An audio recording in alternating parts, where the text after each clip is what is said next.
Bats to the rescue.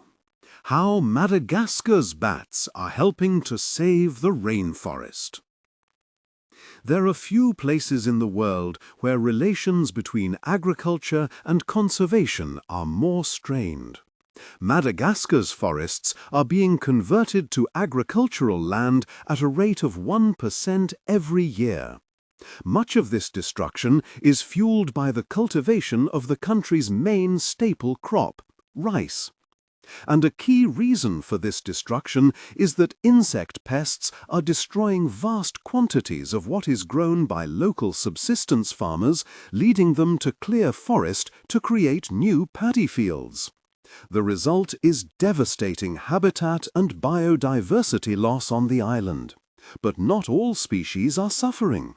In fact, some of the island's insectivorous bats are currently thriving, and this has important implications for farmers and conservationists alike.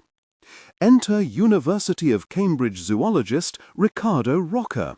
He's passionate about conservation and bats.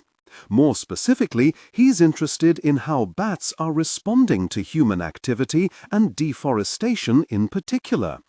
Rocker's new study shows that several species of bats are giving Madagascar's rice farmers a vital pest control service by feasting on plagues of insects. And this, he believes, can ease the financial pressure on farmers to turn forest into fields. Bats comprise roughly 1/5 of all mammal species in Madagascar, and 36 recorded bat species are native to the island, making it one of the most important regions for conservation of this animal anywhere in the world. Co-leading an international team of scientists, Rocker found that several species of indigenous bats are taking advantage of habitat modification to hunt insects swarming above the country's rice fields. They include the Malagasy mouse-eared bat, Major's long-fingered bat, the Malagasy white-bellied free-tailed bat, and Peter's wrinkle-lipped bat. These winner species are providing a valuable free service to Madagascar as biological pest suppressors, says Rocker. We found that 6 species of bat are preying on rice pests, including the paddy-swarming caterpillar and grass webworm. The damage which these insects cause puts the island's farmers under huge financial pressure, and that encourages deforestation. The study, now published in the journal Agriculture, Ecosystems and Environment, set out to investigate the feeding activity of insectivorous bats in the farmland bordering the Ranamafana National Park in the southeast of the country.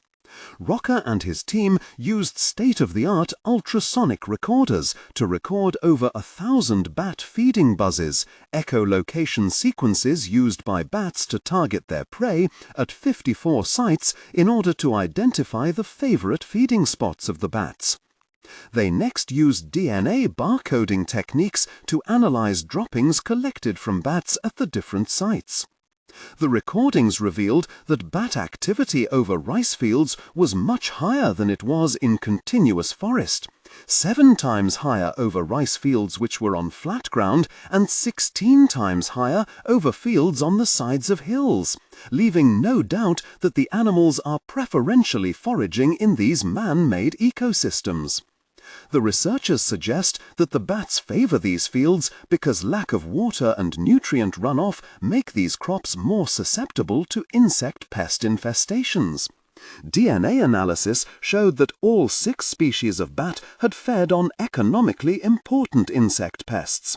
While the findings indicated that rice farming benefits most from the bats, the scientists also found indications that the bats were consuming pests of other crops, including the black twig borer, which infests coffee plants, the sugarcane cicada, the macadamia nut borer, and the sober tabby, a pest of citrus fruits.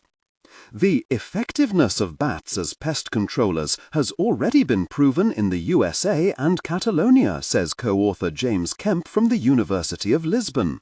But our study is the first to show this happening in Madagascar, where the stakes for both farmers and conservationists are so high. Local people may have a further reason to be grateful to their bats.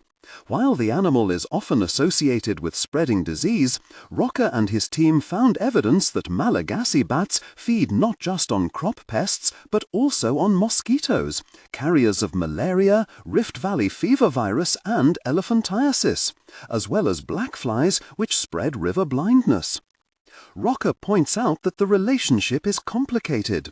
When food is scarce, bats become a crucial source of protein for local people. Even the children will hunt them. And as well as roosting in trees, the bats sometimes roost in buildings, but are not welcomed there because they make them unclean. At the same time, however, they are associated with sacred caves and the ancestors, so they can be viewed as beings between worlds, which makes them very significant in the culture of the people. And one potential problem is that while these bats are benefiting from farming, at the same time deforestation is reducing the places where they can roost, which could have long-term effects on their numbers. Rocker says, with the right help, we hope that farmers can promote this mutually beneficial relationship by installing bat houses. Rocker and his colleagues believe that maximizing bat populations can help to boost crop yields and promote sustainable livelihoods. The team is now calling for further research to quantify this contribution.